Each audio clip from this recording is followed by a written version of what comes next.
საქართველოს პარლამენტში წარდგენილია კანონპროექტი, რომელიც სათამაშო ბიზნესისთვის სანქციებს ამკაცრებს. თუ კომპანია სანებართვო მოსაკრებელს დროულად არ გადაიხდის, ნებართვა ავტომატურად გაუქმდება ნაცვლად აქამდე არსებული გასამაგებული ჯარიმისა.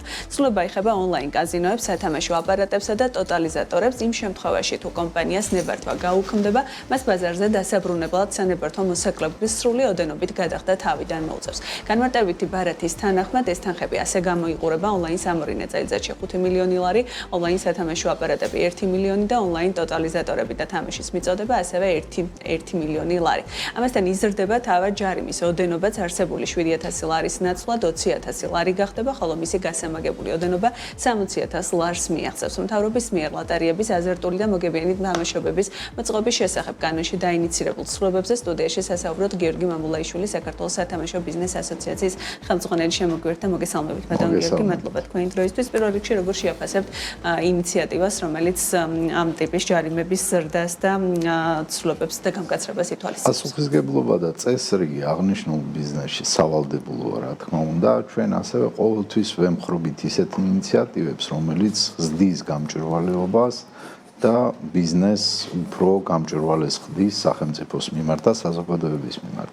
თუმცა აქ უნდა გავმიჯნოთ ის მომენტი, რომ გამკაცრება ან ჯარიმის გაზდა ეს არ არის გამოსავალი და პრაქტიკიდან გამომდინარე ჩვენ ვხედავთ, რომ ხშირ შემთხვევაში გამკაცრებული კანონმდებლობა პირიქით ხელს უშლის ლეგალური ბიზნესის განვითარებას. დღესდღეობით შეცდომები ხდება, რა თქმა უნდა, აქ არის საუბარი ლეგალურ ბიზნესზე. ეს არის ადამიანური ფაქტორი, რომელსაც ჩვენ ვერ გამოურიცხავთ და ამის გულისთვის არ უნდა მოხდეს ბიზნესის დახრჭობა, ესე რომ ვთქვათ, ბევრად უკეთესი იქნება, თუ სახელმწიფო თავის ძალისხმევას მიმართავს ისეთი კომპანიების მიმართ, რომლებიც დღესდღეობით საქართველოდან ან საქართველოში მუშაობენ არალეგალურად. ესეთი კომპანიები მრავლად არის და ეს ბევრად უფრო მეტ შედეგს მოიტანს. კანონი უნდა გამკაცრდეს იმ არალეგალური კომპანიების მიმართ და იმ კრიმინალური კომპანიების მიმართ, ვინც აღნიშნულ ბიზნესში არის ჩართული, არ იხდის გადასახადს, უწევს კონკურენციას ლეგალურ ბიზნესს, რომელიც აკეთებს საკმაოდ დიდ კონტრიბუციას. ინფორმაცია გვაქვს, მათ შორის ბოლო წლების განმავლობაში გამკაცრებების ფონზე თქვენ ხშირად საუბრობთ არალეგალური ბიზნესის გაზრდაზე. მე შემიძლია გითხრათ, რომ დღესდღეობით სადღაც საქართველოს ბაზრის 25% უჭირავს არალეგალურ ბიზნესს, რომელიც უცხოეთიდან, ესე ვთქვათ, ოფშორული ზონებიდან მუშაობს ქართულ მომხმარებელს. ვიდრე გამკაცრება დაიწყებოდა, ეს არის ის რისკი, საკმაოდ მცირე რაოდენობა იყო 21 წლამდე, შემიძლია გითხრათ, გამომდინარე იქიდან, რომ ადგილობრივი ოპერატორები საკმაოდ კარგად მუშაობდნენ და საკმაოდ კარგი შეთავაზებები ჰქონდათ, მაგრამ გადასახადების ზრდამ ეს ჩვეულებრივი პრაქტიკა არის და მსოფლიოში არაერთი ესეთი მაგალითი იყო, როდესაც გადასახადი იზრდება და შესაბამისად არალეგალური ბიზნესი ინტერესდება იმ ბაზრით.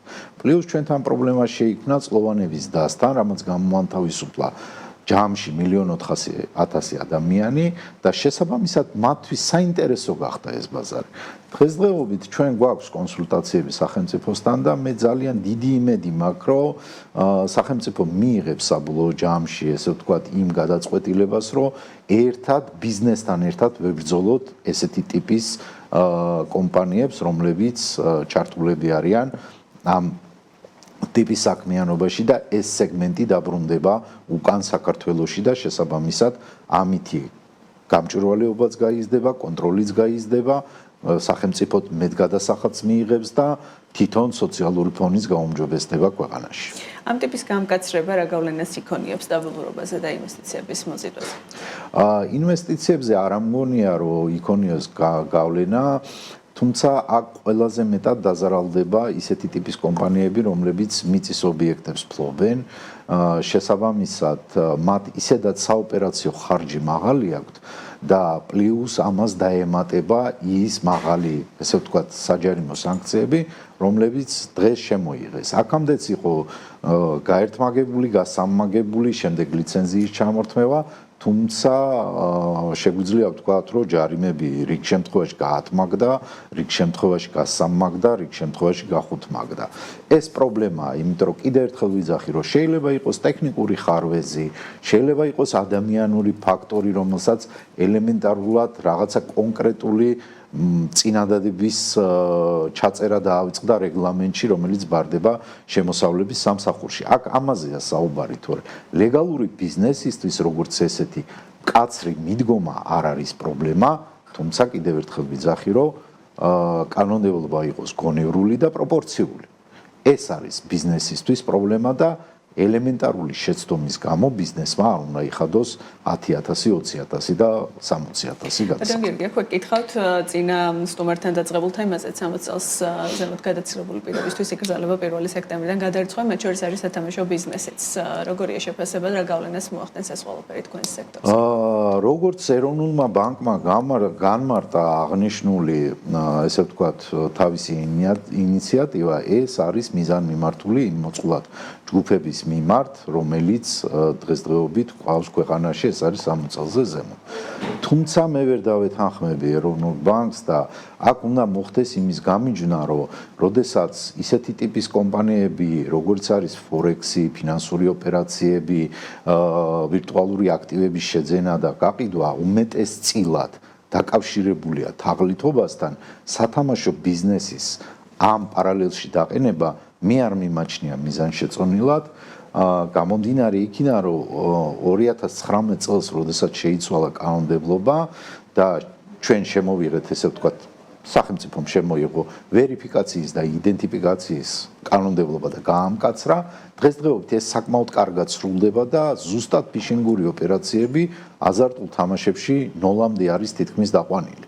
ეს საკმაოდ დიდი წარმატება იყო სახელმწიფოსთვის და ამითი ბიზნესი უფრო გამჭვირვალე გახდა.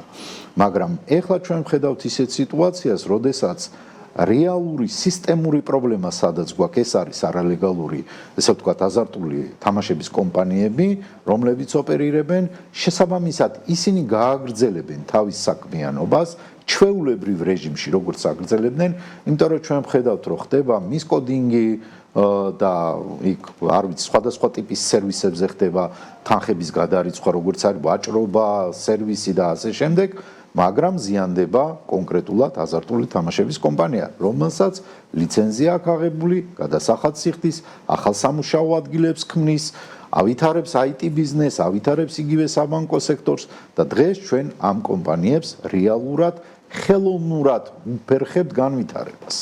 მოკლედ, როგორი იყო პირველი კვარტალი სექტორისთვის? პირველი კვარტალი საკმაოდ კარგი იყო. მე ძალიან, ესე იგი, მოხარული ვარ ყოველთვის, როდესაც კარგი, ესე ვთქვათ, და სწორი კანონმდებლობის მიღება ხდება.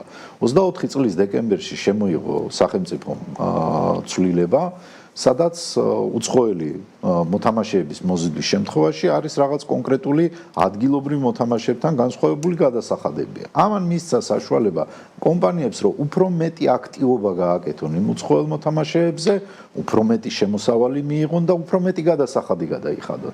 შესაბამისად, პირველი კვარტალის მონაცემებით მე შემიძლია ვთქვა, რომ საშუალოდ კაზინოს მიმართულებით სადღაც 15%-ით გაიზარდა ბიზნესი, სპორტის მიმართულებით 9%-ით გაიზარდა ბიზნესი. შესაბამისად, თუ დღესდღეობით არსებული, ესე ვთქვათ, ცვლილებებიდან გამომდინარე, სახელმწიფო გადადგავს ქმედით უნარიან ნაბიჯებს და თუნდაც იგივე დაგვეხმარება იმ არალეგალური სექტორის მიმართ ბრძოლაში, ბიზნესი კიდე გაიზრდება. მადლობა ძალიან დიდი თქვენი დროისთვის. გიორგი მამულაიშვილი, საქართველოს სათამაშო ბიზნეს ასოციაციის ხელმძღვანელი იყო ჩვენი სტუმარი.